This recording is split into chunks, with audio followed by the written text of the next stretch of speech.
Hi, hello, I'm Sam Harrison. I read, review, and discuss fantasy and science fiction books. And today I've got my good friend Matt from Bask in the Story, and we are here to talk Crossroads of Twilight, my favourite Wheel of Time book. I don't think I can. Matt, I can't. I know we said that we would say it's the best one. You're not going to hold to it. Come on, we can do this. We can do this. We can espouse its virtues for 35 seconds before we move on to this. This I think you said before this is the lowest rated of the books. I think it's the only one under a 4 on Goodreads. Okay, and what rating did you give it in the end? I gave it a 3. Yeah, but it was one of those ones where I feel like I was close to a 2 out of 5, and I never thought that I would get close. But because when I was like, I would say at about the 30% mark, I was like, maybe this is a 2 out of 5 book.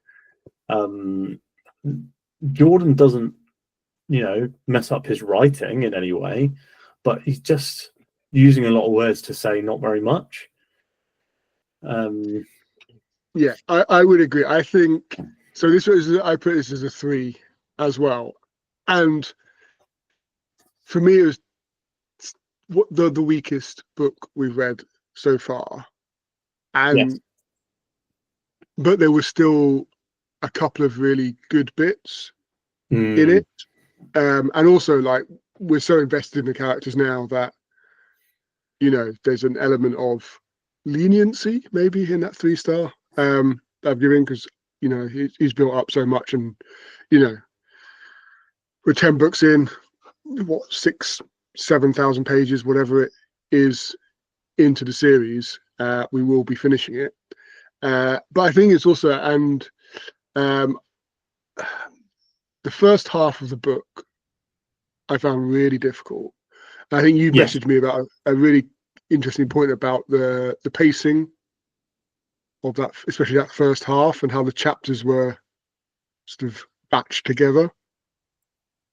I think Jordan's been doing this thing over the last few books, where he's like, he kind of is structuring it as if like, I'm going to check in with this character, and when he checks in with that character, he gives you almost all of their content from the book.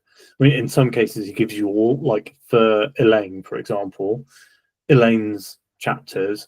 I forgot to mention super early on, but this is a full spoiler. So if you haven't read this book, I'm sure it'll be in the title. I'm sure it absolutely will. And we're spoiling every Wheel of Time book up to Crossroads of Twilight. Although we haven't read New Spring, but we are reading New Spring. Anyway, so the Elaine section, like Elaine just has her, I can't remember which chapters she has. She has chapters 10 through 14, and that's it. Yeah. You never see her again.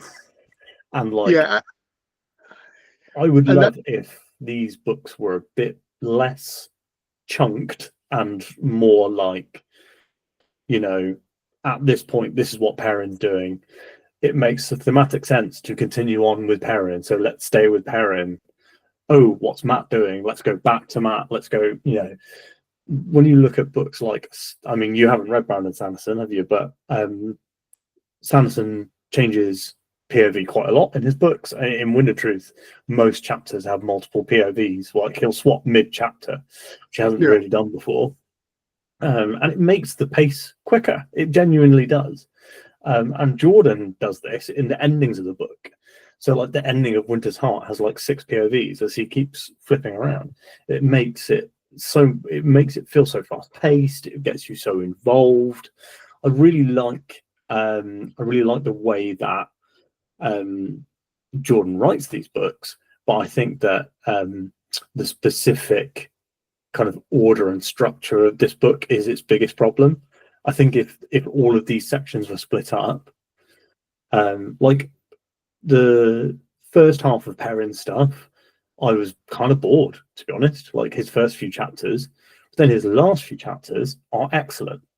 Yeah, and like, there's quite a lot of Egwene's chapters are pretty much good the whole way through, but like the prologue is way too long. I think we both agreed that the prologue was just in like the prologue is 12% of the book. Yeah, the prologue is too long, and the fact that this book is happening at the same time as pretty much at the same time as the previous book, Mm. the prologue is even longer because it's not setting the scene of anything, because we've already set the scene in the previous book. And I think with, you know, I mean, let's get Elaine out of the way, because I haven't got a lot to say about Elaine other than her 4 or 5 chapters just before the halfway point in the book were the most painful part of the series, because absolutely, and I love Elaine. Like I've said before, she's one of my favorite characters. She probably was my favorite female character before this book, and now I'm kind of shifted back towards Team Egwene. Yeah, and I think it's, you know, a few like minor things happen, like, but you know, we're still progressing to getting the throne, but we still haven't quite got it. But it doesn't feel like we've moved, or she's moved anywhere in this book. It doesn't feel like there's any like either progression of storyline or progression in her development. You know, there's I say really minor points, like she maybe gets a 1-up on the Windfinders in a negotiation, but that's really minor. And there was just nothing in there. And as we got to that halfway point, I know you mentioned the Egwene chapters. All I could think was, when do we get to the White Tower? Because they travelled to the White Tower at the end of the last book, the book before. It's like the Bowl of the Winds all over again. Yeah, and they had this bowl for 3 books without them using it. And it was just a case of like, he's made this, like, he's set this up for this White Tower. We're gonna have the siege, and then we get nothing for the whole of what's the last book, Winter's Heart. Nothing. And then I'm reading this and I'm thinking, this is the book where we're going to get to the siege, see what's happening, figure out, like, you know, the tower and like how it's going to be, you know, the split in the tower, how it's going to be reformed, or something's going to happen. And as I was slowly reading through, and you get the pairing chapters at the beginning, and I think there's maybe a bit of Rand at the beginning, but and a bit of Matt here. I think we start with Matt. Yeah, we got a bit of Matt, we got a bit of Perrin, and then we get this Elaine section. And I was just like, are we actually? I was losing hope that we actually get to the White Tower at any point in this book. We have another whole book to get through before we get to White Tower. But he just kept pushing it back. And just going back to your point about the chapters, it'd be nice to have something of the White Tower earlier on in this book, and then have the main bit, you know, towards the end. But it was just, I think we just had this setup, and it took so long to get to the point. And we've always been, you know, quite intrigued by the White Tower, and there's the politics around it and the split, and, you know, Elida and Egwene as the 2 Armelin seats, and how that's all going to sort of play out, you know, and all the stuff that's going on in the White Tower where they're searching for the Black Arger, and there's lots of little things going in. But it just took so long to get there, and it was, I obviously not going to put it down and stop reading it, but it was the only point where I just put it down at a point and just went, I'll come back to it later. You know, I wasn't eager to keep reading, which has been not the case through the rest of the books, even through the supposed slog. It was just that point that there's Elaine chapters. I was like, I'm struggling to get through this because I want to get to the White Tower. Because I want to switch to audio. So I mentioned this about, but I listened to this entire book. Like, I did not, I read the prologue and Matt's chapter, and then I switched to audio because I was like, oh, I'll switch to audio and, like, you know, chill out a bit and go for a walk or something. And then I just never switched back. And the Elaine sections, I was sat on the sofa behind me, just playing a puzzle game. And like, because there are a few kinds of games that I can play while listening to an audiobook, and it helps me focus on the audiobook when I'm at home. And I can, like, binge listen to an audiobook for hours if I've got the right game to play. And that was basically how I listened to this book. I was watching a video review the other day, from Overly Average Ben, and he was talking about Winter's Heart, and he was like, "These books are great, but I really need these characters to stop positioning themselves for their big move and to make their big move." And I absolutely, as soon as he was saying that, I was like, "That's how I've been feeling about these books. I've been feeling like all of these. We've had like 4 books that are about like setting up the chess play." And like Jordan thought he had 2 books left. Yeah, I don't see how there is so much, and yeah, I think that's a great comment about, and it would be great just to see them, even if they went for it and failed, that would be fine. That would be a great part of the story, and then you come back again. But there's so much setting up, and you think about, Elaine has spent, since she got to the city and the throne, we've had 2-3 books of just her trying to position her way into power, and Her mum's not even dead. yeah, her mum's not even dead, but her mum has rescinded the throne, though only To herself, but no to one herself, and no one knows about it. So I'm not quite sure how that holds. And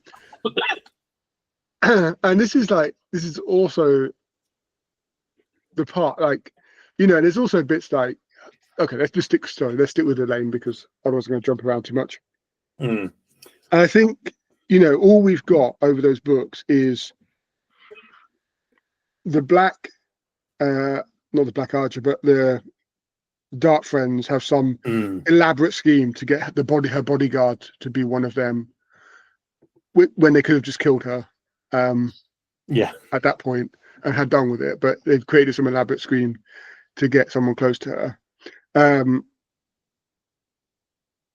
And she's got 4 teenagers on her side from 4 of the houses, and that, as far as I can tell, is it. And she had a little negotiation with the northern borderland armies that have come down.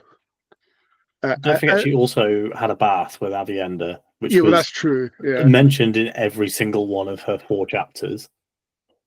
Yes.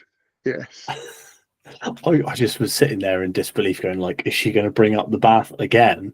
Yeah, she's still talking about it. She's still like really pissed off. She had to get out of this bath early.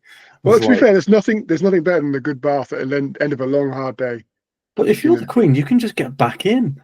Like, just get back in, Elaine. Yeah, exactly. Just go and bring some hot water up. I can't believe she kept mentioning it. I was just like, "What's going on?" Oh God. Yeah, it was tough. Yeah. That was. So let's put that to a side. Let's move on to something maybe a little bit more positive. Yeah. Who do you want to go to next? Matt. Okay, go on. I think that his stuff was great because he's doing interesting stuff. He's escaping the Seanchan through their own territory. Yeah. He has unfortunately met back up with the menagerie. I can't remember the name of the guy anymore. What's the guy's name? Begins with an M. Luca. Right? Luca. Yeah, Valen Luca. Yeah. Valen Luca and his fucking menagerie. And like the least interesting part of book 5, the reason why I rated book 5 4 stars out instead of 5, this dude is back somehow. There's the sidebar. The photo covers that I have of book 5 has an elephant on the cover of book 5. That's how important everyone thinks that Valen Luca's menagerie is. So Valen Luca sucks. I don't like him. I think the menagerie is very boring. But the Tuon stuff is really good. Yeah. Tuon is great as a character. She's really interesting. She keeps him out on his toes, which I really like. The fact that there's a lot of like deconstruction of the Seanchan like society happening as they're in this continent. Genuinely find that really interesting, and I really like it. And Tuon being kind of like, she feels like she's kind of halfway between being very like traditional Seanchan and halfway between like, I want to see what's going on with this Matt guy. And also that the Seanchan marriage ritual is that you just have to say someone is your wife 3 times and then they have to agree. And so he's already done it. So she's like, it basically balls in her court. Yeah. And I mean, you've got I'm enjoying Tuan as a character. I'm enjoying Mm. sort of the tete-a-tete with Matt. I'm enjoying the fact that she's obviously someone of influence, the daughter of the Empress, daughter of the Nine Moons, and someone used to being in control, in power, and having people listen to us. And I like the fact that is the case, again, expanded into Matt's domain, that, you know, she's in control, because if she says it 3 times, they're married by Sean Chan law. So it's all, the ball's all in her court, and Matt knows that they are to be married. So we can only assume that she will say it at some point in these books, and they will be duly married. And I suppose the bit I'm still curious about with Matt is we seem to have easily forgotten what was going on in the previous books. And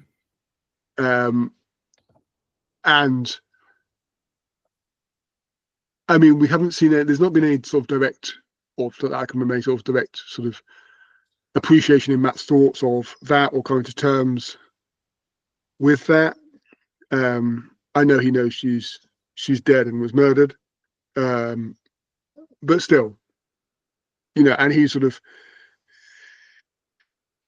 you know, it doesn't seem to have had significant impact that I've noticed yet in the way Matt thinks, or what we're seeing of Matt from that point. So I'm just curious whether that will develop, because we did see with the others where something happened to them. You know, we've seen Rand where he was locked in a box, and then he was negotiating with the Windfinders and was in the little cabin and just had to get out. And we've obviously had Egwene and her sort of vehemence of not wanting to be chained again in the Idam. So we sort of have that sort of repeating impacts. I just don't know whether we're going to have that with Matt and this, and how Jordan sort of framed it within the book. And I thought we discussed it plenty of times, but I'm just curious whether we will have that. And the fact that he's so focused on Tuon and on other women, I wonder if that, you know, as I'm just thinking out loud now, whether that is part of this sort of development of the character, that he's not, because all the other books he's always thinking about somebody being saucy. There's always somebody that he's interested in. There's always somebody that he's having some form of relationship with, but there isn't currently, or not that I remember in this book. It's purely focused on Tuon and sort of bring her on side and building some sort of relationship with her, which is a bit different, I suppose, actually thinking about it out loud. That is a bit different from what Matt was doing previously. So maybe there is a change. Maybe there is a change. And we'll see how it develops over the next few books. But I mean, Matt is great. I can understand why he's one of many people's favorite character, because every chapter he turns up to, you always get a little smile. There's always a little bit of light relief, but there's also other things happening. You know, there's always a bit of adventure, a bit of, you know, sort of suspense within there as well. Whimsy. A bit of whimsy. And I like the dice rolling in his head. I like how that sort of plays on that and how that's used within the text, and then it just stops. And sometimes you know why, and Matt doesn't. And sometimes Matt, you all know why. And it's that I sort of seeing that development. So I'm really curious what's going to happen with Matt and Tuon and how that's all going to work going forward, because there's obviously, they are building a connection, but they're still playing a lot of games. Like Tuon has basically written some sort of decree that let Phelan and Luca and everybody in the camp is now under her protection.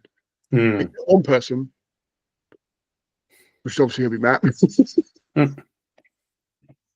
So yeah, I'm curious. The one thing about Matt, and the one character I'm missing a bit, or that we're not getting a perspective from, or we're not seeing much of, is Tom. Yeah, definitely. I feel like we've barely seen him for a couple of books. Yeah. And what's the Julin? Tom and Julin. Like, we did have some Julin in this one because he's got his new Sean Chan wife. Yeah.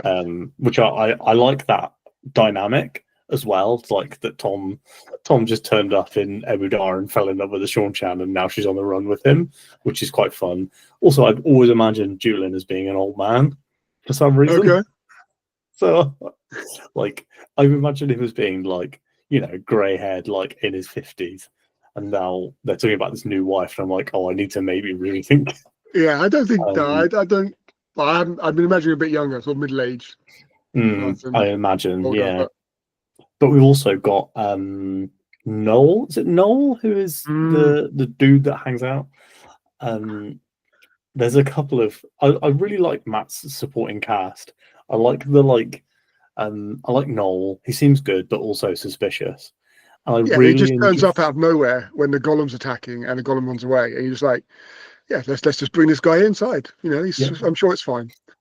Because all strangers are great. I really like his best mate, the fat horse rustler. I think he constantly mentions that he's a horse rustler and that he's fat. Like, it's the two things that he comes up with.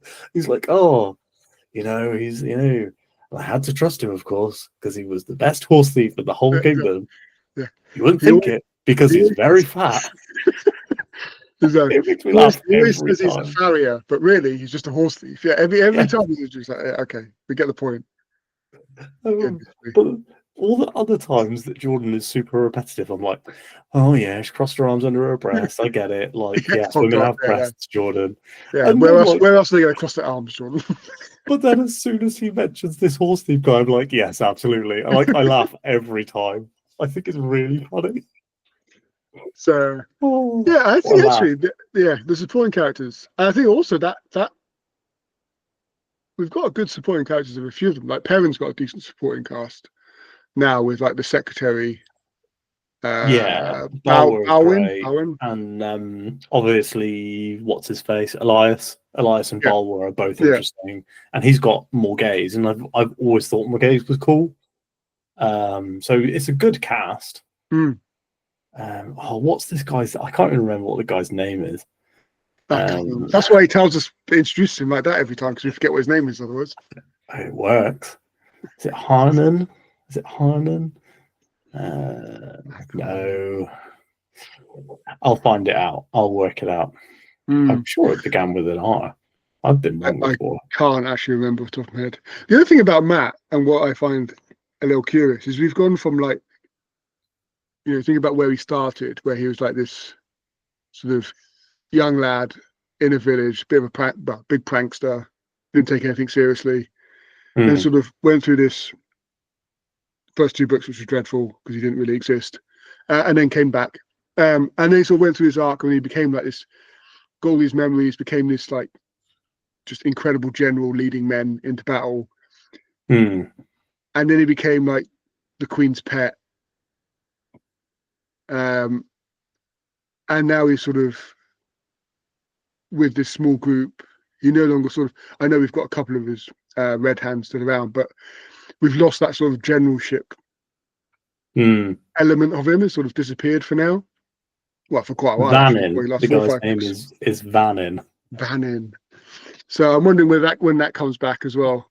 And the other thing about Matt and Rand and sorry, the first line in the wiki is he is grossly obese. Poor man. This guy's catching strays for the wiki writer. But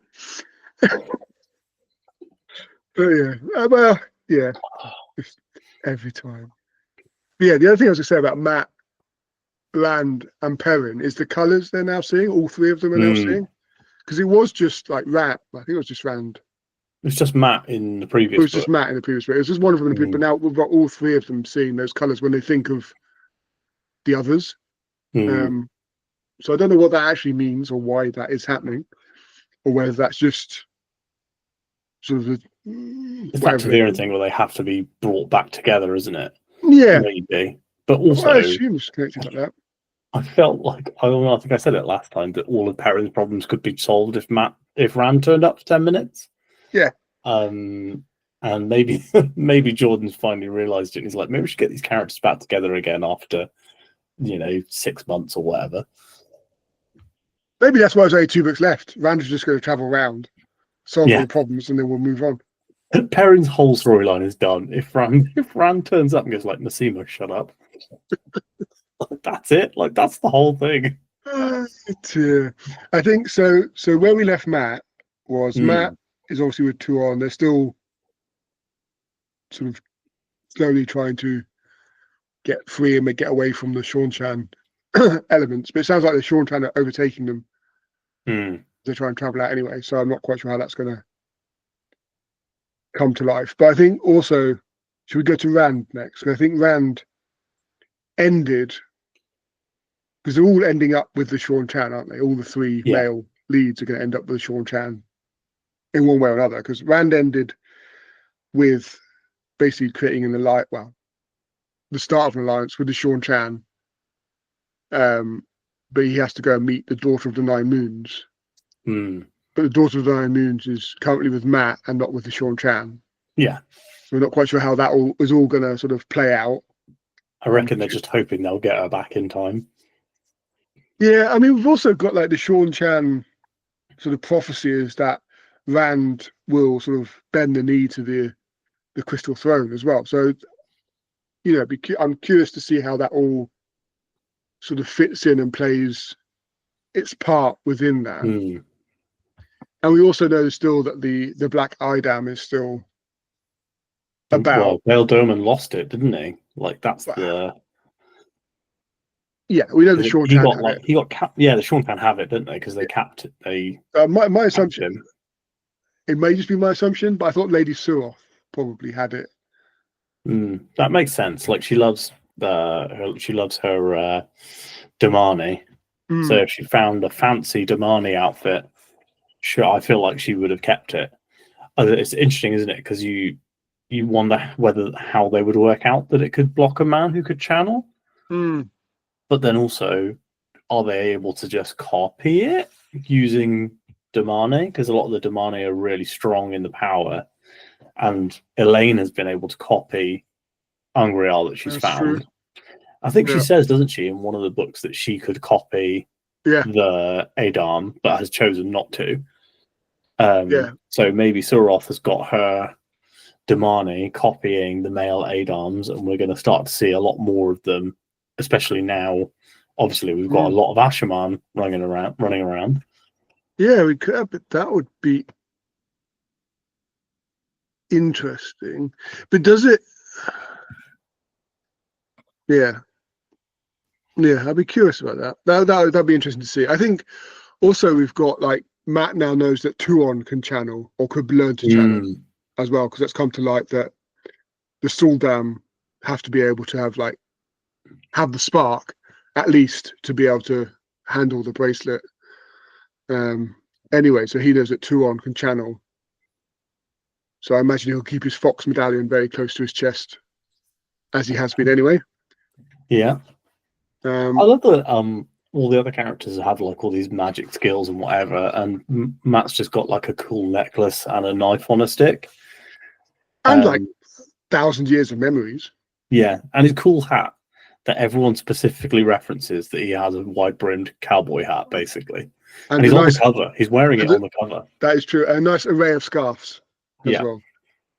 I love that if you look at the cover, you can see Tuon on it, and she's literally like a toy, like a child. There is something, I know. It's taken me a while to figure out who that was, I must admit. I thought it was Olver. I didn't know who it was. It took me ages to figure it out. But I do think there's something about, like, because Moraine was obviously really little. As well. Anyway. Small but powerful, small but mighty, maybe. Yes.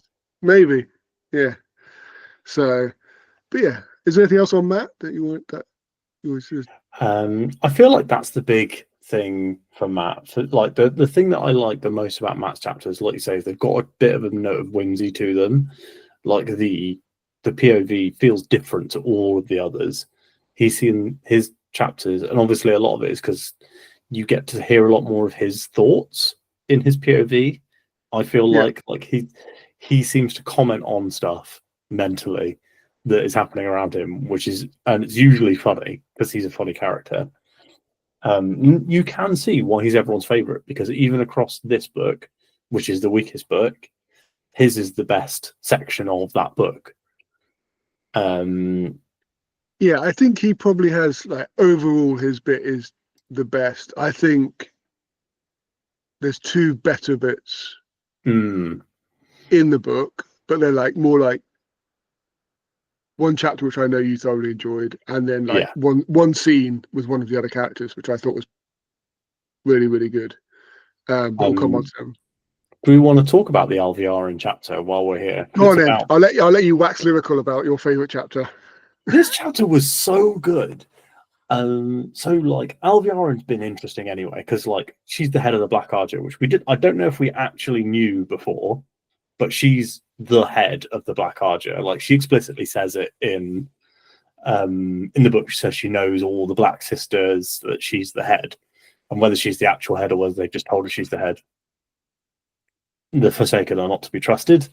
Yeah. But especially not to organize a piss up in a brewery, because they seem to be quite bad at doing evil. But so Alviarin like sneaks back into the tower without realizing that it's under a siege, because she travels in, which is very funny. And like as it like slowly dawns on her through the chapter that something's really wrong, I was like, this is good. This is well written. And then she gets into Elida, who's been like completely cowed and subservient to her for like 3 books, and Elida's like, right, time for me to punish you because you left at the wrong time, and now I can prove that you're bad, which was great. And now the new keeper is that red sister that I actually like, Pavara, I want to say. Yes. She's like the only good red sister. She was great, I thought. Yeah, it's Pavara. So she's the new keeper, which is great. And then we get the best part of the book. Well, second best part of the book. Yeah, I think we probably both have the same favorite part, which is where Alviarin is basically called out by her Forsaken, which is I'm looking it up here. It's Masana, who's one of Forsaken, because she basically uses her like emergency beacon and calls Masana in because she thinks she's going to get hung for being a dark friend. Yep. And Masana turns up, and then suddenly the new Murdral, the freaky Murdral that we have seen a few times, he turns up, and he basically takes out Masana. I don't know whether he doesn't kill her, I don't think, but like he like captures her and like basically tortures her. And he then like looks at Alviarin and she's like, oh shit, I actually think that he's the Dark One. And obviously we know that the seals are broken. A lot of the seals are broken, maybe some, if not all, and that the Dark One could be partially free and possibly using this Murdral as his like form on Earth. Very, very interesting. And a lot of it is really cool. And he's also like this Murdral calling himself Hand of the Shadow, which again, reference to him possibly being like a shard of the Dark One or something like that. And he gets Alviarin and gives her a mark that basically means that he controls her now, but protects her from the other Forsaken. So we have this incredibly powerful Murdral, we have this powerful Murdral who can take out members of the Forsaken, and also has like recruited Alviarin to try and protect the Black Archer in kind of the inverse way of what we're seeing from the Tower, the Red Archer Pavara, who was recruited by Elida to try and ferret out Black Archer.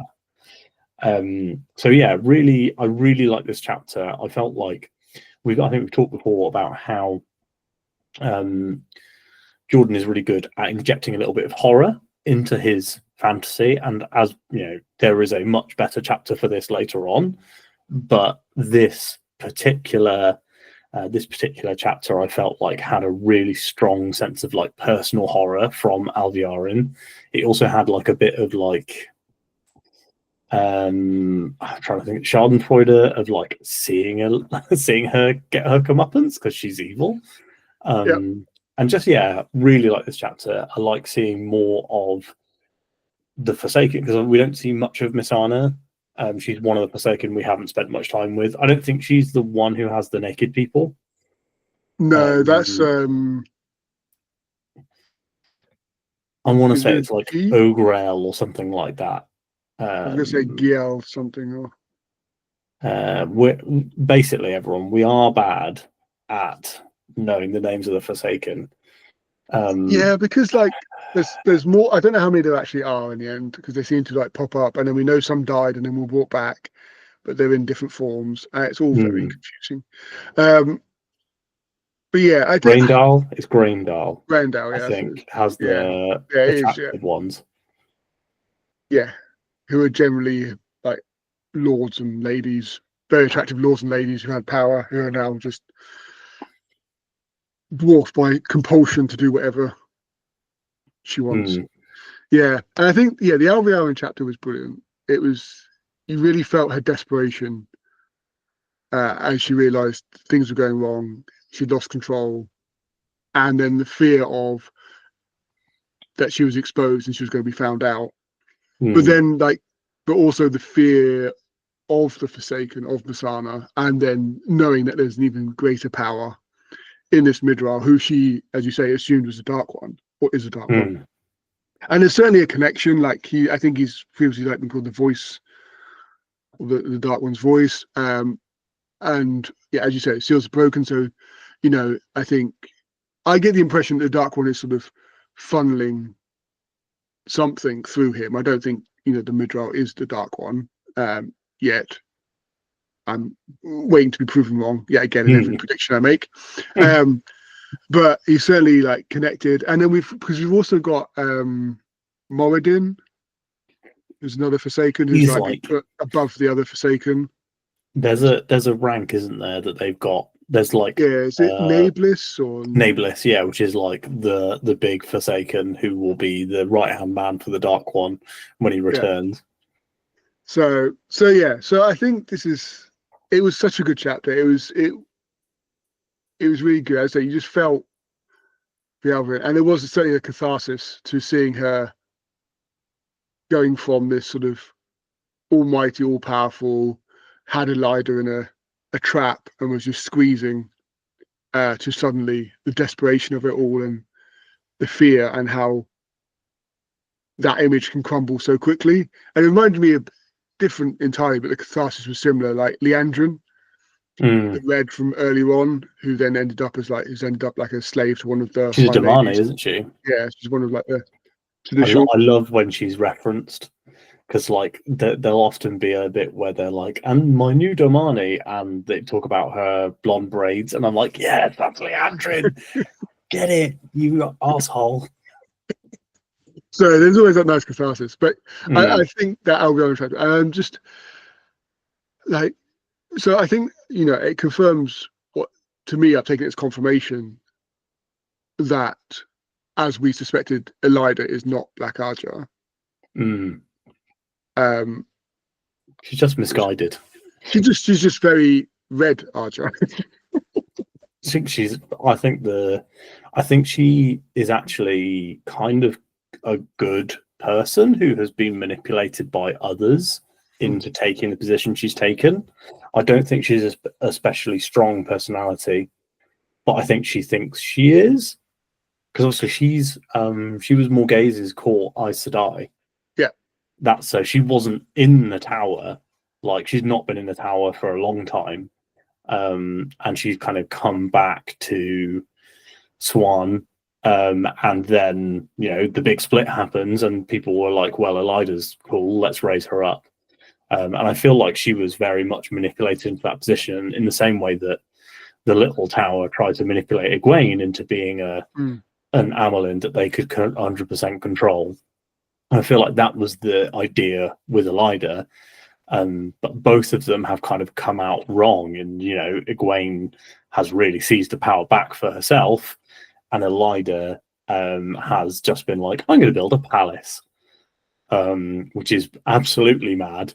But I guess she has lived in a palace for a long time, so Yeah. I mean, there's this the misfeelings of grandeur were quite extreme in Elida. I think it was interesting. You sort of hark back to her being Morghase's advisor, and I think I'm sort of curious how she ended up as an advisor but I think that's a different story that I don't think we get at the end of. But I think that is an interesting one, and I think with Elida now, how high will her sort of hubristic tendencies now go that she's won the battle with Alviarin and is back on top and in control, and there's not really anyone who can put sort of shackles or controls on her ambitions or desires or whatever within that, and how that affects the non-negotiations going on with Egwene's party as well, because it's all a farce from both sides. So I'm curious to see where she goes now, and because her ambition has always been sort of bring the tower under her. She's had this foretelling, which she thinks means that she will do that, and she will destroy the Black Tower, and sisters will walk among the flames, etc., etc., etc. I love her foretellings and how obviously they could be reinterpreted. I think it's brilliant. Like, genuinely, I really think they're really well done. So I am curious to see how that develops and how that feeds in to Egwene and what she's trying to do. But I think, the Alviarin chapter was brilliant. It was so good, and certainly one of the reasons why this is not a 2-star book. Yeah, absolutely. I think this is chapter 20, so we're basically 2/3 of the way through. Yeah. And I remember being like that we not long. I think it's just after the Elaine chapters, and so you are slogging through those chapters, and those chapters also follow, I would say, the parent chapters that are quite weak, because he does have 2 sections of chapters. One of them is very much him kind of like doing the same thing he's been doing for the last book and maybe 2 books, but like literally the whole of last book he was doing the exact same stuff he was doing this book, and it's maddening. But then you have the Elaine chapters where literally nothing happens, and then you have this excellent Alviarin chapter, and the Alviarin chapter is then followed by a short Pavara chapter, and like it being short chapters I think is great. So like the Alviarin one is shorter than most of the others, the Pavara one is shorter, and then you go straight into Cadsuane. Like, I feel like there's a really strong progression, because also they're single chapters with a single viewpoint, they're not too long, and they're all giving you really interesting stuff. So I think, like, I really liked Pavara's chapter, and like you can tell that I liked it because I remembered her character name. And like, really interesting to see, as I was saying before, a Red who isn't a stereotypical Red. Almost all the sisters that we meet are very stereotypical of their Arja. I feel like Lyanna and Swan are both very different, but is that because they've been stilled and reignited? But then, I think Pavara is the most different. Yeah. And then Cadsuane's great. Got a lot of time for Cadsuane. I think she's super, and like all of her tons and tons of different ter'angreal that she has like weaved in her hair. I was like, oh, that's good that each one is like a thing. I was like, that's brilliant. Yeah. Over 100 years of collecting, she's got a little bit of everything. Yeah, no, I do like Cadsuane. I think she's going to be an interesting foil for Rand and how that does. I know she's supposed to teach him something. I know like there's like hints at that, and they talked about him sort of remembering his humanity kind of thing within that, and how that plays out. Again, I'm fascinated to see how that plays out, how that works. And obviously Rand has sort of started to accept her and made her his advisor and sort of bring her into the fold rather than fighting against it as much. So that's a positive step. And I think we're seeing this, and and it's been developing over the last few books, this interconnection, this working of male and female halves of the power. And I remember the first bit I saw and thought, oh, I can see this, is when I think it was a yellow, I think it was maybe like Sumiko, and they were trying to heal Rand, and then one of the Asherman, whose name escapes me, basically did some sort of healing, which sort of couldn't heal it completely because it was Padden Fane's dagger that went into him, but did something. And then like Sumiko's, oh, you have to show me what you did and talk me through how you did it. I was like, that's like the first connection of male and females, and now we've got bonded Asherman, and we've got all these other bits. We've got obviously sisters pledging allegiance here, left, right, and centre, but to Rand. What Cadsuane now is his advisor. So there's all this now connections of the two halves sort of starting to work together, and even also being forced to work together, where we've got like Logain using his form of compulsion on a group of Aes Sedai.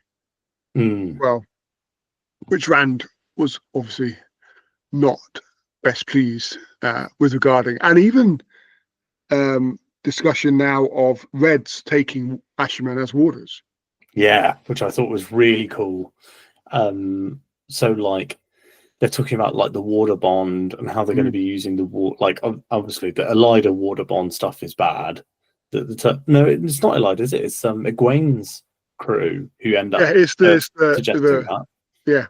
They're changing the warder bond so that they could have like 6 of them or whatever. Like that sucks. But the idea of having like a dynamic duo of a male and a female partnered together who are, Aes Sedai and Asherman, who are able to, whatever it's called, like make a little mini circle and can become incredibly powerful. Like I really like the idea of it, and that this is the sort of thing that we've been building towards since book 2 when we saw the statue.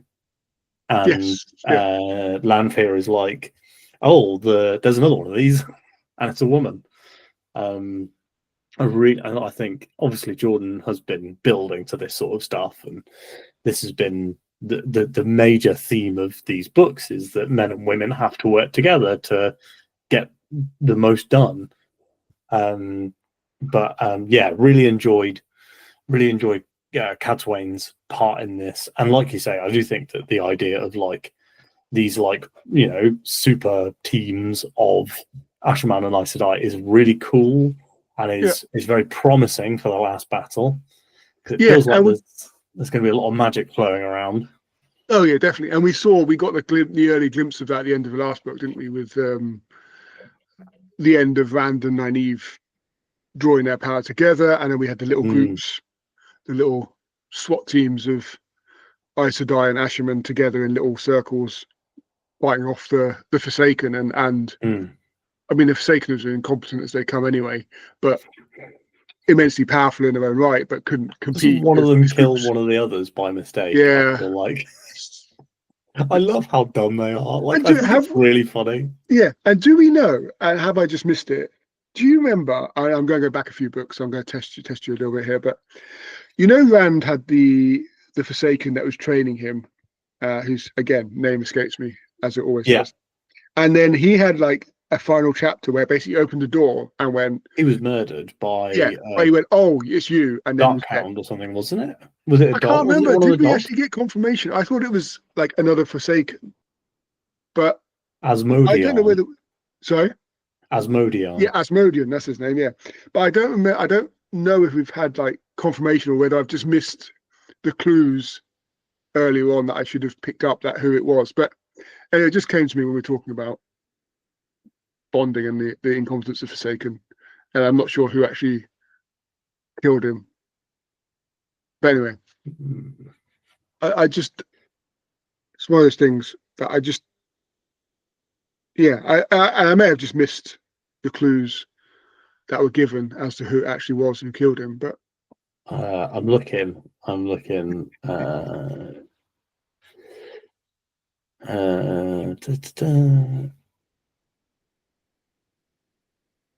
Asthma Graindal, maybe. okay. Yeah, I don't remember. It'll probably come up.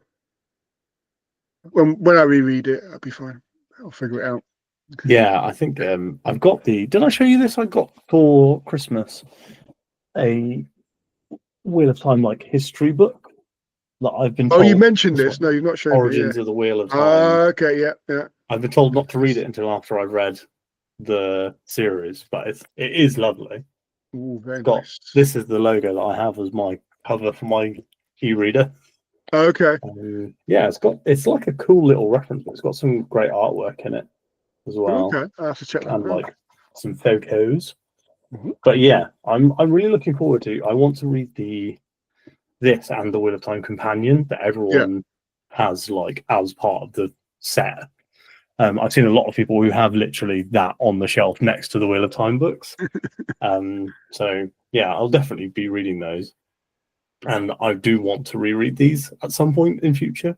Yeah. Oh yeah, I can definitely see me rereading these books at some point, because it is, and there's just so much in there that I know we've missed that the first time round, and there's to be so many connections when we read it the second time round, where we pick stuff up in the earlier books that we go, oh, that person's going there, and then you'll get to like book 5 and you go, oh yeah, Valen Luca, I love him, he's going to be back for the rest of the book series as well.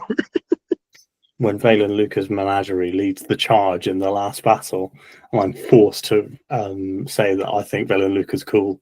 Yeah, exactly. When he unleashes all the wild animals into the fray. I don't think there's any character in his books that I think is less cool than Valen Luca. I think Valen Luca's wife is cooler than Valen Luca. That is probably has like true. 7 lines, but she is great. True. She is very good. Yeah.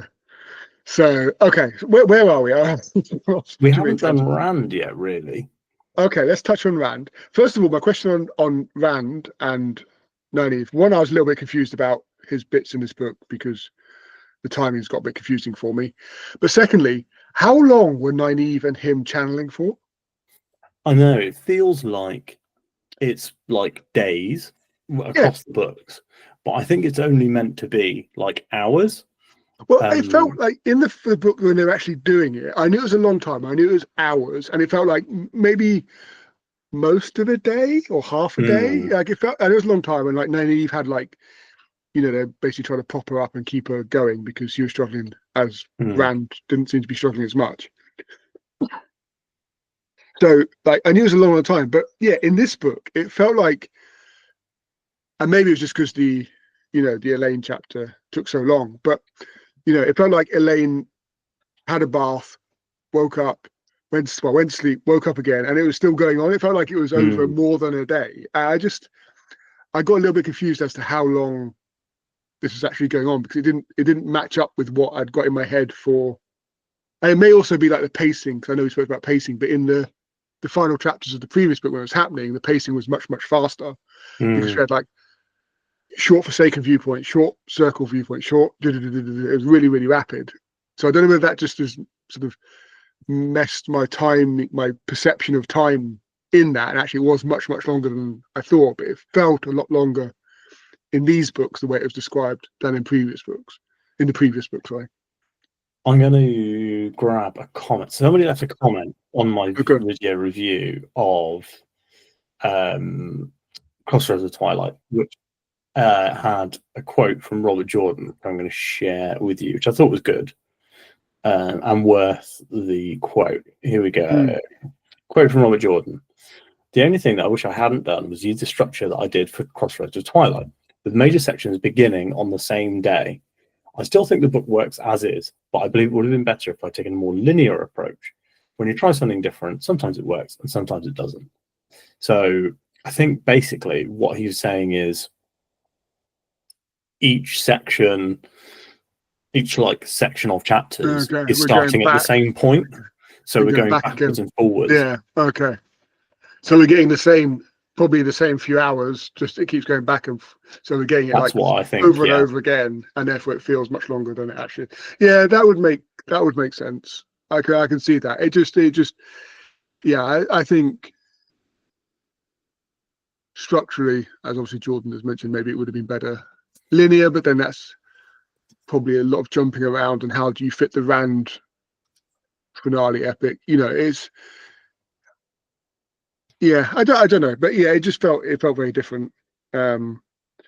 So, but Rand, the other bit I liked about the Rand bit is Loyal's back.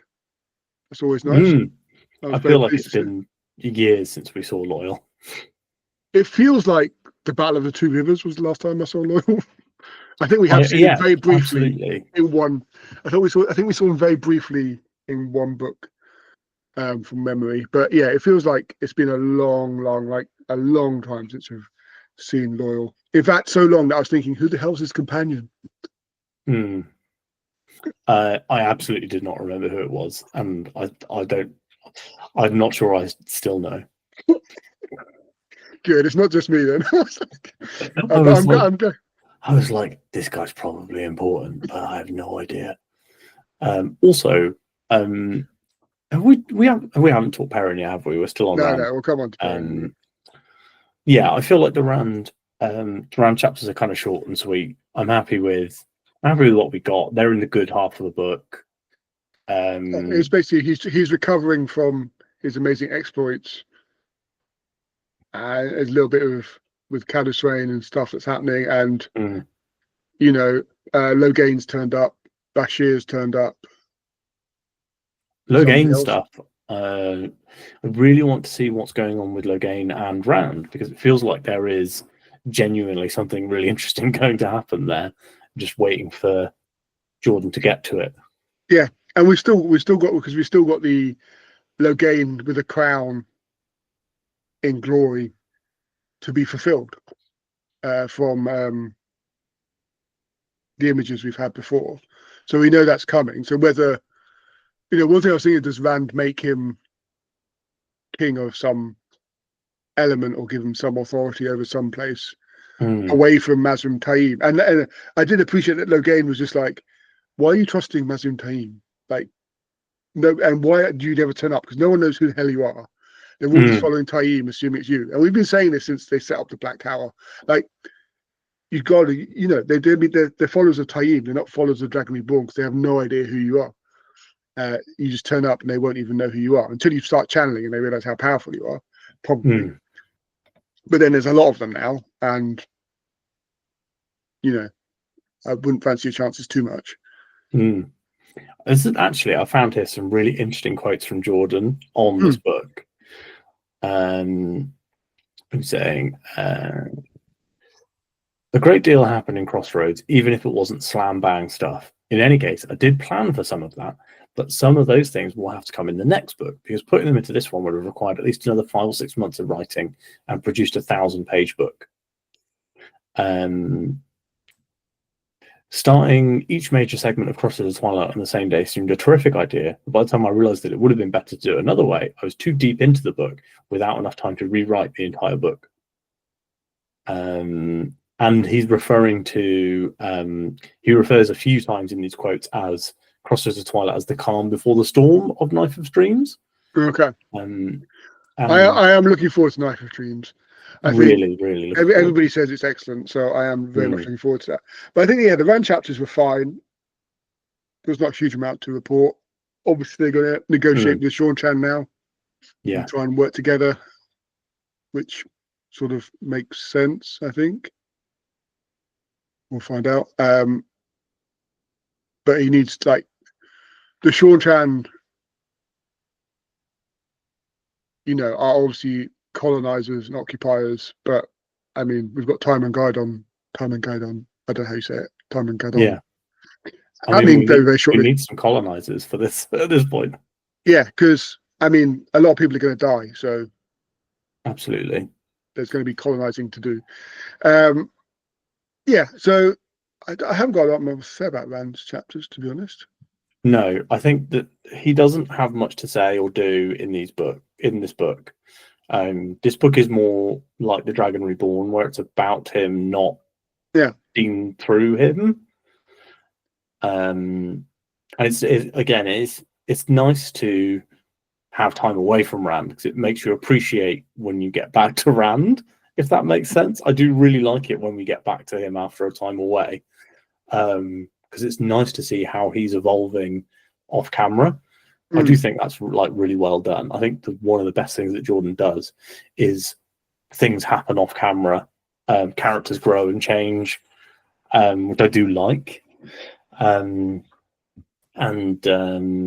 Yeah, Rand chapters again, short and sweet. But we did get, I think one of the questions we had when they cleaned the male half of the power was the state of madness of Rand. Yeah. And we did still get Lewis Derren's voice in his head is still there.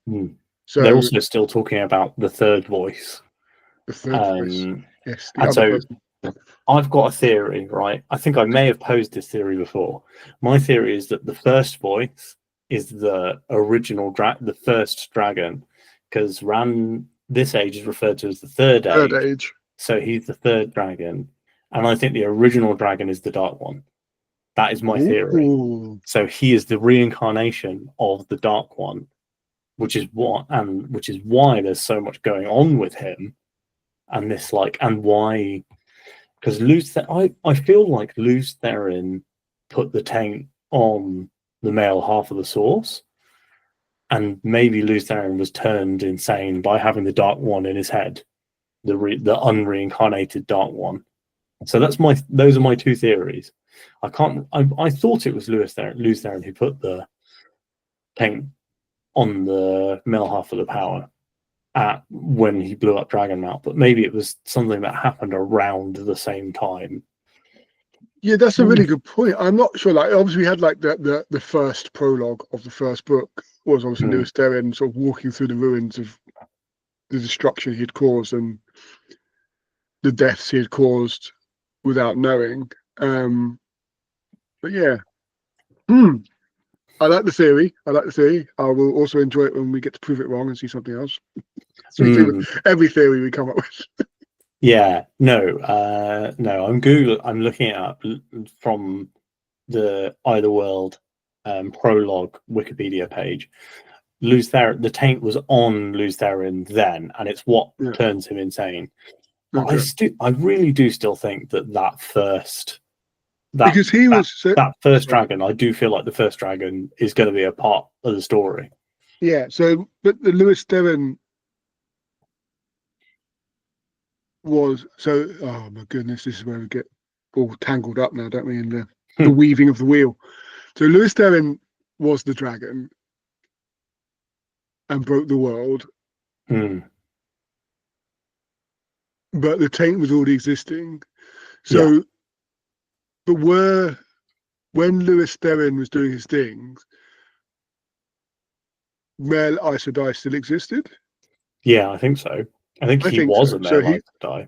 Yeah, but still immensely powerful one. So it was sort of, the taint was happening, but they were still working before we get into this period of Reds hunting them all down. And I wonder when Arthur Hawkwing plays into this in terms of timeline. We do need a Arthur timeline. Hawkwing, is he post Dragonmount or pre Dragonmount? I feel like pre. Then maybe Arthur Hawkwing is the first dragon. I've got lots of. I feel like this third personality is going to be important soon. I'm quite interested in what's going on with. Well, I mean, that would feed into the Sean Chan element, being the descendants of Arthur Hawkwing, of Hawkwing. And if they're the descendants, then Rand is the king, and maybe he's bowing to the Crystal Throne so that he can be knighted as king, or maybe he's kneeling before it so they can put the crown on his head. Oh, that's a good theory. That would work. I should write the Koreathon cycle. There's people watching this going, "What a load of nonsense you two are chatting." Maybe we should stay away from the nonsense and go on to Perrin. Perrin, yes. Shall we? I don't mean to be reductive. Shall we completely bin off the first few chapters that he goes through, because they are literally just, you could just copy and paste what we said in the book before Winter's Heart, Path of Daggers. You could just copy and paste what we said about Perrin in that. Yep. I completely agree. Like the first section of Perrin, nothing, nonsense. Let's move on to the second section, which had some really good bits. Yes. So we have he's got chapters 5 through 8 and 25 through 27, and I think that all three of the latter chapters are really good. So we have the first chapter is the torture chapter, where he's torturing those Shido, which I thought was really well done. Yeah. And like genuinely, like, oof, maybe we should be a bit wary of Perrin here. Like he's actually pretty hardened. Yeah, well, this is so, but we've seen signs like Perrin he's sort of this or has been this sort of just hero. Like when he was going through to find Mishima, and they came across some of Mishima's people doing bad things, he just had them hung. Like there was no like equivocation over what he was doing. He was like, no, this is just, you're dead. And if anybody else does anything, they will face justice as well. So we know he's got that sort of steel in him, that he, isn't one to shirk, but he is one that's always been quite methodical. And I mean, Jordan deliberately sets it out very clearly that is what he is. And some people see him as a bit slow and that, but he likes to think things through. But this felt different to me. This felt like sort of desperation and urgency, a man pushed too far, and not just lashing out for the sake of lashing out, but certainly to a certain degree, a loss of control. When he started hacking it, the hands off of them, getting healed, and you're like, this is it felt like a turning point for the Perrin character. There was a level of darkness within those actions of that torture, and then like the threat of just leaving them. They got 4 chances to answer. Cut both hands, both feet, and leave you to beg in the streets. It was. I like the fact that it was that would have to beg in the streets. Was the bit that turned them, like the physical pain. They're whatever. They're like, we're physical pain or death, absolutely fine, but the sort of having to have that level of dishonor, I suppose, was too much in their viewpoint, and therefore they caved. Just excellent scene. And then we move on to if I remember the order, we then move on to the scene in the forest. Or is it we go to, because it's that's so hard. The end of that chapter is the scene where he leaves his axe in the forest and you meet Goliath. Yeah, and I thought, again, brilliant, because we've had the whole hammer axe. I've had that foreshadowing for a long time of Elias saying, like, carry that thing until you can't bear, until you like using it, and then you should throw it away. Yeah, but also, and we've had like Perrin, like throughout, like every time he's seen the axe, he's been, not keen on it. He's a blacksmith. He's not a man of violence. But it was that point, I would say, like that rashness, that act of savagery in the torturing, and then he did then just plant the axe in the tree and just leave it and walk away, which shows that he's not. Though it felt like a turning point, he's still Perrin. He's still an honourable individual who doesn't want to become this sort of violent, sadistic individual, but has, could turn that way. He has that, if pushed far enough, people can turn that far. Yeah. And I think we saw that.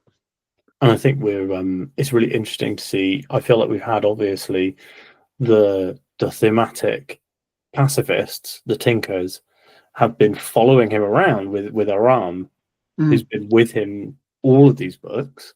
And also, that dude's shady as hell. Like, there's definitely, like, he's definitely going to get turned to the dark side.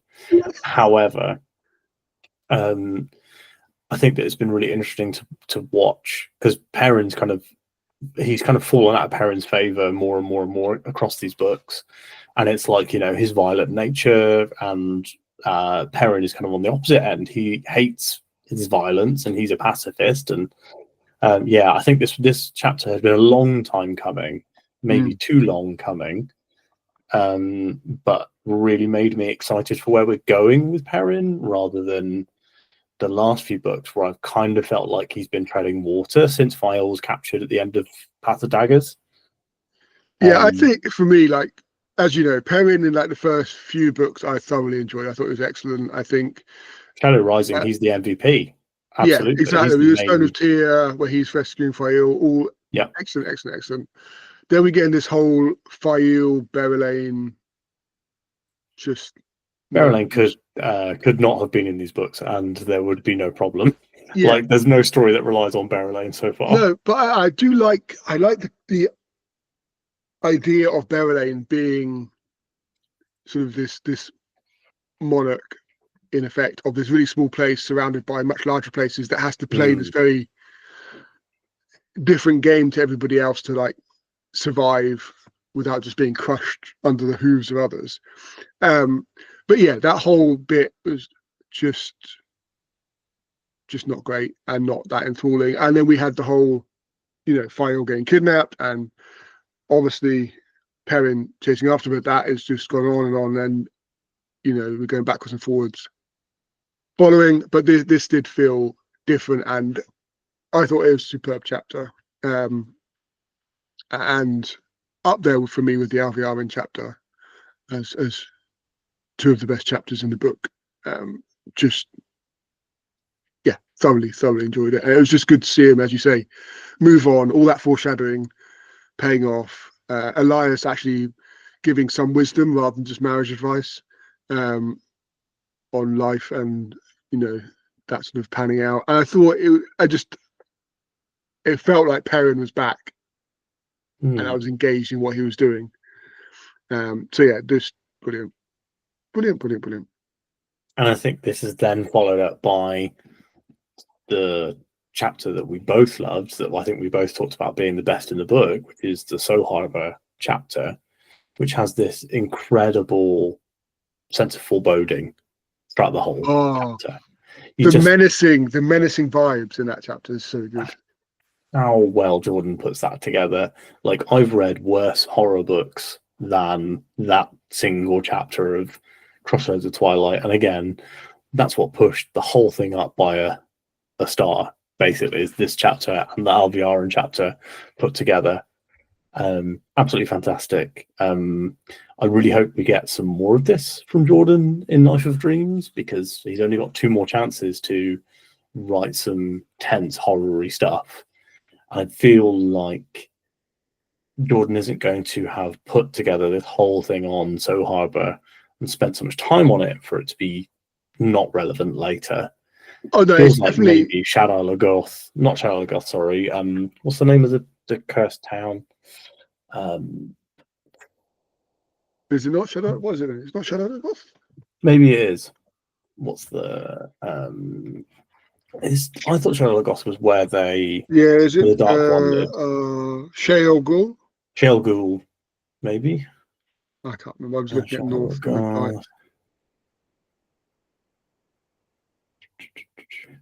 It's just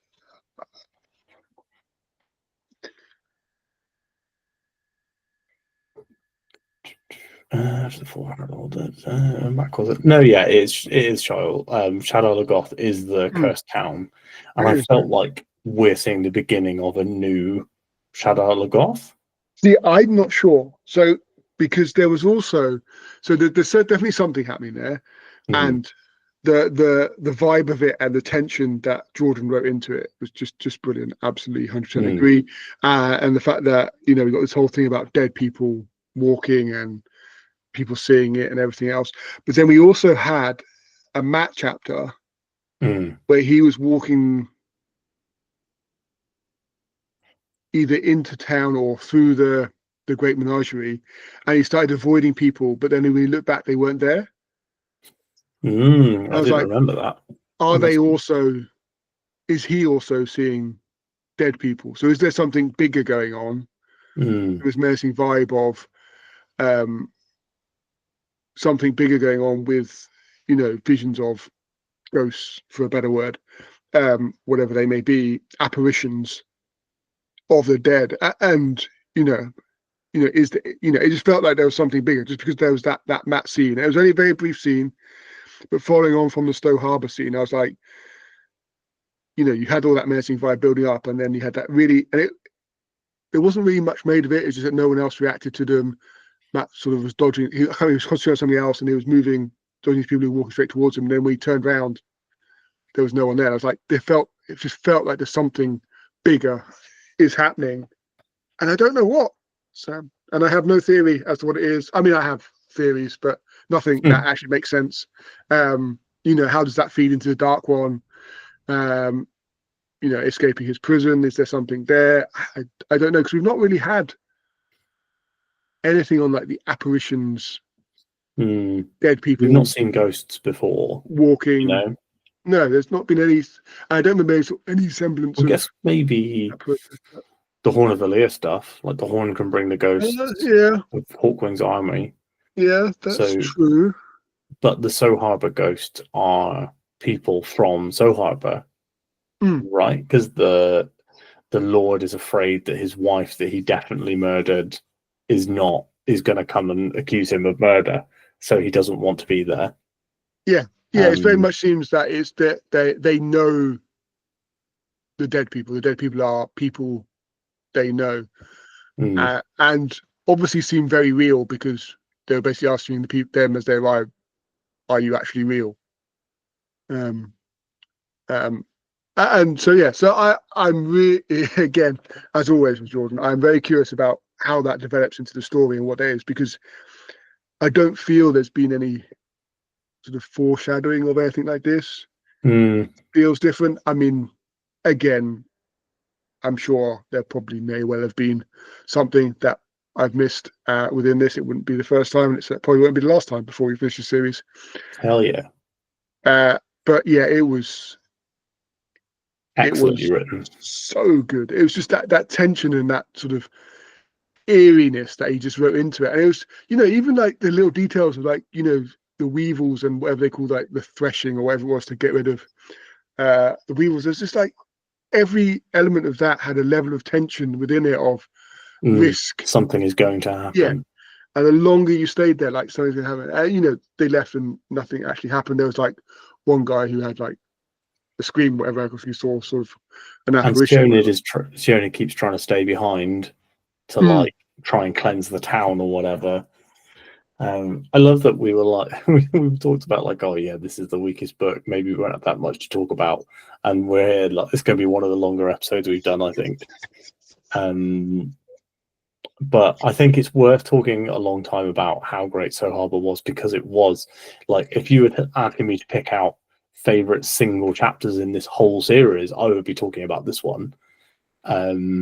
I think also Perrin's point of view makes this more interesting because of his enhanced senses, being able to like, I can smell the fear, I can smell, can smell the weevils, or that sort of stuff, and like the animals that are like dying and scavenging, and then there's like the whole big thing that everyone is starving, but they have these warehouses full of grain. Yeah, like such an interesting story.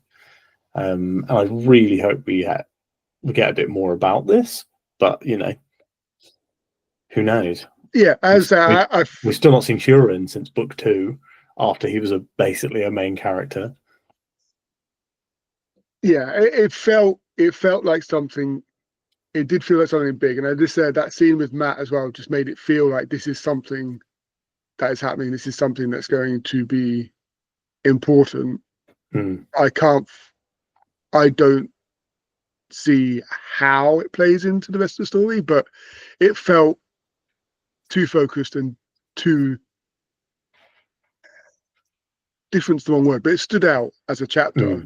It felt too much stand out to actually just be a creepy town that we just came across and we move on. You know, the world is in trouble and other things are happening. It felt much bigger than that. So we shall see. We shall see.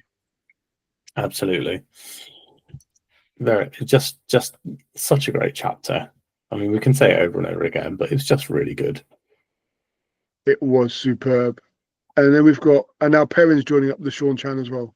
Is that what I've got as well? Yeah, I think that was well done as well. It's good to just kind of, it's good to see these things kind of coming together. It's so interesting that Jordan thought he had one book, like two books left. And I love Sanderson being like, well, no, I read his notes and I was like, this is 3 books, which is fantastic. And I'm really looking forward to getting to Sanderson's stuff. Having read quite a few Sanderson books lately and in general. Really looking forward to getting to his stuff. But we haven't talked about Egwene yet. And we should probably and the White Tower. That boy up. I really like Egwene and her like manipulating the manipulators in the little tower in the Rebel Aes Sedai camp. I've really enjoyed all of her stuff since she became Amelin. I felt like she was kind of floating between either world and becoming Amelin. But now she's got like a really strong, good place in the story. She's really useful as a character. She's really interesting as a character. I still don't really get her romance with the other guy that she's met twice. And maybe Sanderson will tell us on that one. But I think that this book, it ends in a very interesting place for her. Yeah, and I think so. Yes, agree with pretty much everything you just said. I think with regard to the Egwene love interest, again, and I know everyone, this is a critique of the Wheel of Time series for most people. You know, the relationships, the start of relationships aren't great. They can happen very, very quickly and doesn't feel a natural progression, which I think why I like the Tuon and Matt one more, because that feels like the most natural relationship we have. Yeah, even though it probably has the most unnatural start in the fact that we know they will get married before they even meet, but like this building of camaraderie, this building of connection over this book has sort of felt more natural, and like Matt trying to figure out how to bring her on side, and then she's obviously playing her bit as well, and you know, and that works much better than most of the others. But yeah, the Egwene one doesn't work for me at the moment, but is not a massive distractor because he's not in the books. Really, I think that's why it works. So it's fine. He's more of a, I see it more rather than a lone, it's more of an infatuation at the moment because he's not really around. So we'll see if that changes. I'm sure he'll turn up at some point. I think Egwene's storyline, the fact she's taken over and she's now definitely the Amelin seat and has the influence and the power, has been done really well over the last few books. I like the kin story stuff as well, like her bringing the kin on board to her Rebel Aes Sedai, like recruiting them all in and just having this huge force of incredibly powerful women. And now also, you know, they're talking about bonding. The Ashaman, they don't have the right idea about it. And, you know, Rand and his crew of Aes Sedai that have sworn oaths to him, like they've all bonded regular Ashaman and it's working great. So yeah, looking forward to seeing more of what's going on. Like, I do think we're going to get the White Tower restored next book. It feels like it's time for that to happen. Oh, it's more than time. It is. I mean, yeah, it's beyond time. I mean, we're talking. It was book 4 when the White Tower split. So we are 6 books deep. Yeah, this is taken to, and I think one of the other frustrations I have with the book is, and I kind of understand it. You know, we weren't going to have an immediate like massive face off, but again, the fact that we had this them traveling to siege the tower 2 books ago. It then took a book and a half to come back to it, and really, the siege hasn't progressed. No, at all. We've got them negotiating, but neither of them negotiating in good faith. They don't really. Neither of them want to make an agreement. So that's just time wasting nonsense. The tower's bringing in more and more troops. I'm curious about what Egwene's plan is with the Kalendor turning stuff into that white stuff that can't be broken, except obviously can because the seals are getting broken. But Quaindiar. Is that how you say it? Is it okay? Yeah. Quaindiar. Okay, that's not how I would have said it. Okay, good voice. Thank you, Michael Kramer. Quaindiar. Okay. Well, Kate Redding actually, because she reads all the female POVs. She's so much better than him. It's so funny. Like he's not a great narrator. He's quite dry, but she's so good. Yeah, and I'm curious about what their plan is on that front. And it's also I suppose they're a little disappointed that we don't really seem to have a plan. Like the plan to get, obviously Egwene had the plan to get there, obviously stopped for a little while and then we travelled there. Great, but there doesn't seem to have been any foresight or plan on what to do next. So Gareth Bryn is like, well, let's just travel into the city and just bring the army in and get it done as soon as possible. Just teleport some soldiers in and get some stuff done. Yeah, and it just feels like we haven't really discussed what do we do when we get to the White Tower, which I've found a little disappointing. And I understand it's complicated. I understand the reasons why Egwene doesn't want to do that, but it feels like this should have been discussed a little bit before we actually got there, and we're standing on the banks going, well, what do we do now? So that was a little bit disappointing to me. And I think, again, because it took so long to get to this point, I think my frustration at that point was a little bit heightened because I've been waiting so long to get to the White Tower siege. But then we have the ending, and Jordan generally writes great endings. This I don't put up there. No, it was a bit of a damp squib of an ending. Yeah. I was kind of waiting for the next chapter. And then we got the it's the first epilogue in the series as well, isn't it? You get the epilogue, and I was like, okay, I guess, I guess I'll read Knife of Dreams then. I couldn't imagine reading this in 2005 and being like, great, looking forward to 2007 for the next book, and also, exactly, got 2 years. The series might never be finished. I mean, if you were reading this at that point, I imagine your frustrations would be even more heightened about what is happening. But the fact that Egwene has now been captured, I don't know how that plays out. That I want, obviously, again, a good twist to end on, I suppose. But again, Egwene's development has been so good. This feels like the flaw of there was no plan when we got here, or no real semblance of a plan. Yet we're doing something with this, whatever we call it, Quaindiar, yeah. Quaindiar, okay. But I'm not really clear on what the plan is with that. But obviously, it could be really powerful if you can turn stuff really, really quickly into something that is basically unbreakable.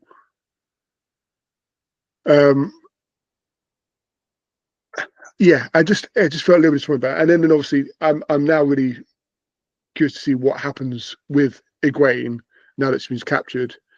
And does that mean we have a face-off with Elida?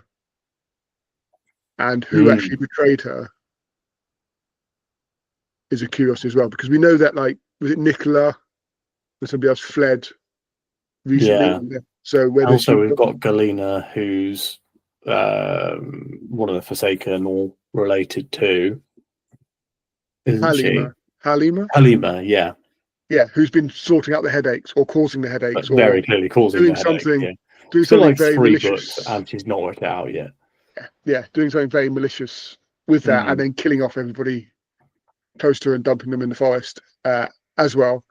So I also wonder whether Nicola's actually dead, but we haven't. Yeah. That. I wonder. Did they die?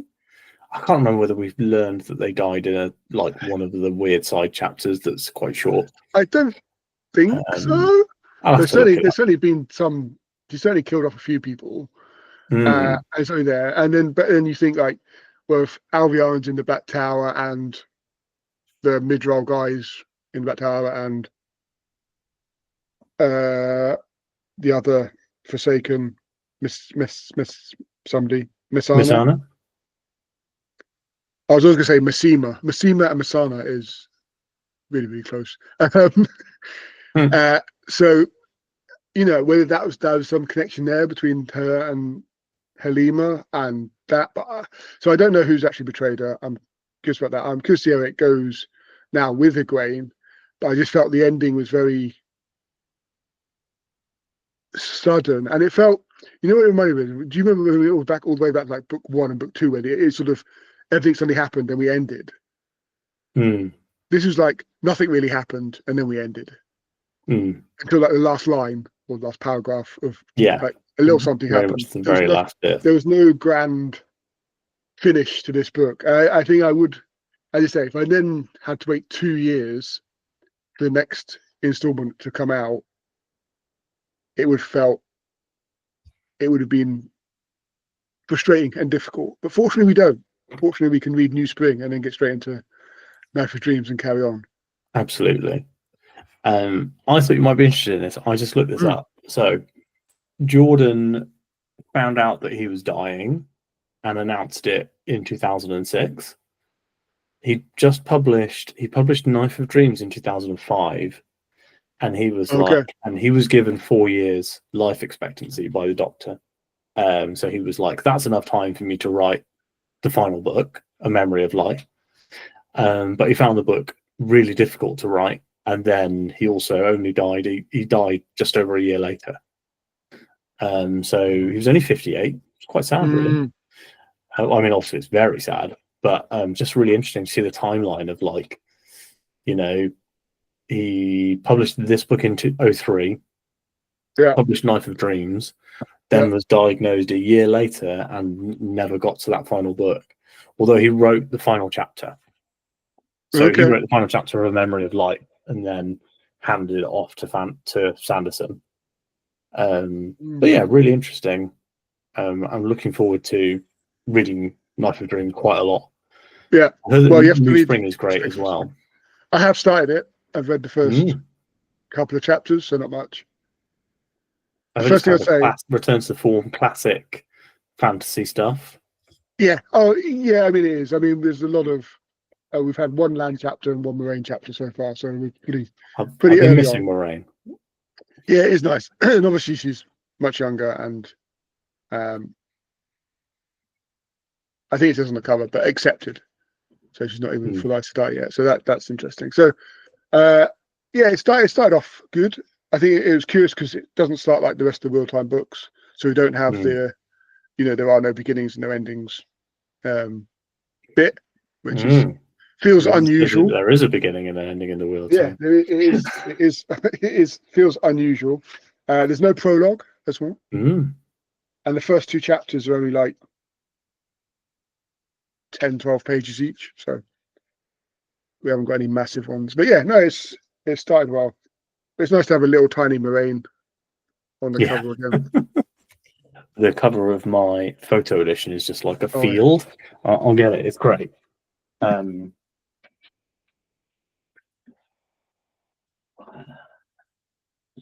already got it out because I know I'm starting it. The next book after I finish the Black Mantle.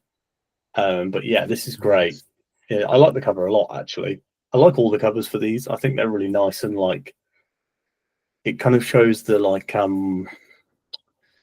the world, if that makes sense. Yeah. It's showing you all these places. One of the books has a cover as like a dead tree in the desert, and I was like, this is really thematically quite cool. I mean, obviously it does have the fake sticker, but it was also like £3, so I'm okay with that. Exactly. Maybe and you got the spines. You got the nice spine, so you can just line them up. You'd have to see the sticker at all. Yeah, the lined up spines is like 100% why I bought all of these physically. Yeah, so I think overall, a disappointing book that had two or three really strong highlights. Like the second half of the book was, it's almost like the first half of the book is a 2-star and the second half of the book is a 4-star, and they kind of meet in the middle. Yeah, that's probably a decent assessment. I think, I just say again, this is definitely the weaker book of the series. I don't. It's not a 2-star book. I think the beginning is hard. The Elaine bit is the worst bit for me personally, because nothing happened and it felt like a lot. We haven't done the percentages. Yeah, I was about to say it's time we'll close the episode out. I know which one felt the most. I don't think it actually is. Elaine definitely felt like it was the biggest percentage, but I don't think she is. I think it's, I guess, Egwene, because she has most of the second half of the book. You're correct. So Egwene has chapters 16 through 20 and chapter 30. She's got 20% of the book. Fifth. Who do you reckon is up next? That's the big question.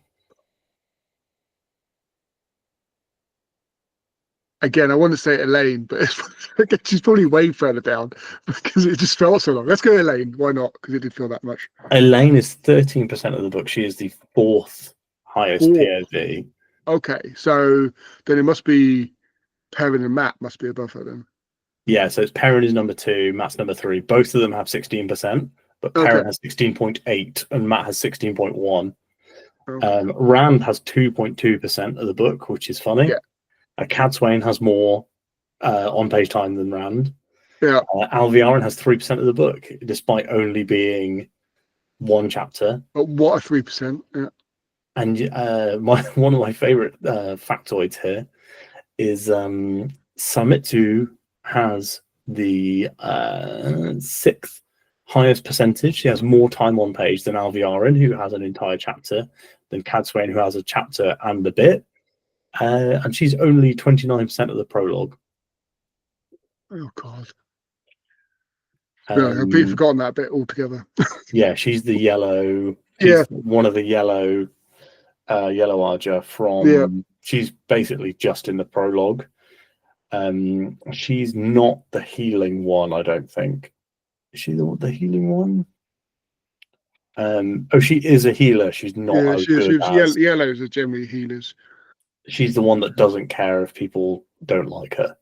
Yeah. And she wears bells in her hair like Leandrin. I do really like how consistent Jordan is with his cultural markers for characters. So he'll be like, okay, so if they're an Arafellan, they wear bells in braid, and they have braided hair. If they are from the Two Rivers, they wear braids when they get to adulthood, and lots of really interesting little tidbits. And I feel like a lot of it is going to, I almost feel like they're going to come back full circle, and he'll be like, well, in the Second Age, this is why Two Rivers women started braiding their hair. And I feel like he knows why. Like the Willisong Companion will probably tell us why they're braiding it. I mean, it does feel like this is the excellence of Jordan's The World He's Created. It feels, the depth of it feels immense. Like it does feel like there's a reason for everything. There's a cultural explanation. There's a historical explanation for why things are the way they are. And we're not going to see it all because, the world is bigger than the story he's telling. But that's the wonder of it, that the world is bigger than the story. The world exists outside of the story almost, because it is so vast and, superbly written for us to imagine what else is going on. Yeah. Let's close it off there. Let's finish this episode. So you've heard us talk about it, but in case you've only been half paying attention, we are reading New Spring. Matt has started. I will start probably Monday or Tuesday next week. That's when I'm targeting finishing the book I'm reading. And then my review will be up in a couple of weeks' time. And then once my review goes up, we will record our spoiler cast. So hope you are looking forward to that one. I have heard some really interesting things. My friend Senna is currently reading New Spring as well, and he's been messaging me like, "Oh, I'm really enjoying this." So he saved it. He's read the whole of the Wheel of Time. He's like, "Oh, I saved it until I was feeling like I needed more Jordan," and I was like, "Well, I'm reading it this month." And he's like, "Okay, I'll join you." So it's been fun to chat to him about it, and I'm looking forward to reading it so I can have a proper chat. And then after that, we'll be going into Knife of Dreams. I think that our schedule is kind of in the air for the next 2 books. I haven't decided whether I'm just going to like read Knife of Dreams straight away. I think I need to read something else for a different buddy read. Yeah, But I think my plan is to read Knife of Dreams pretty soon after I finish. I've heard that it's fantastic and like super fast paced. Yeah, it does. I clicked on the it also looks really, really big. I clicked on the Knife of Dreams page on the wiki just to see the publication date. And the Crossroads of Twilight plot summary, I'm not kidding, is like this much on the page. And the Knife of Dreams one has like a scroll bar because it's so much longer. It's like 3 or 4 times longer. So genuinely super hyped to get to it. And sad to say goodbye to Robert Jordan. I mean, to be fair, we've got an 80-page prologue. So nailed it. Absolutely. You've done me, Robert, once more. Yeah. So yeah, and then once we've done the Jordan books, we'll be into the final trilogy of Sanderson books. And then after that, Malazan Book of the Fallen. I think Matt's got the books behind him, ready and waiting. I've also got those. They're not on a shelf. They're still in the box. I've unwrapped them and looked at them. Then I put them in the box because I don't have anywhere to store them at the moment.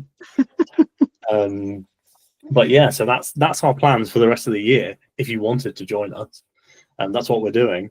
Thanks so much for watching. Please let us know what you thought of Crossroads of Twilight. There have been some really fun comments on my non-spoiler review, so if you want to have a look at those as well, it's all in the same playlist that this video is in. I've got a big playlist of Wheel of Time stuff. It's very easy for you to just click and watch the entire thing if you want to. Probably like 20 hours of video at this point. And if you haven't subscribed, please subscribe to the channel so you'll be notified when we do more Wheel of Time videos. Thanks so much for watching, and I will speak to you on Friday? I think on Friday. Bye.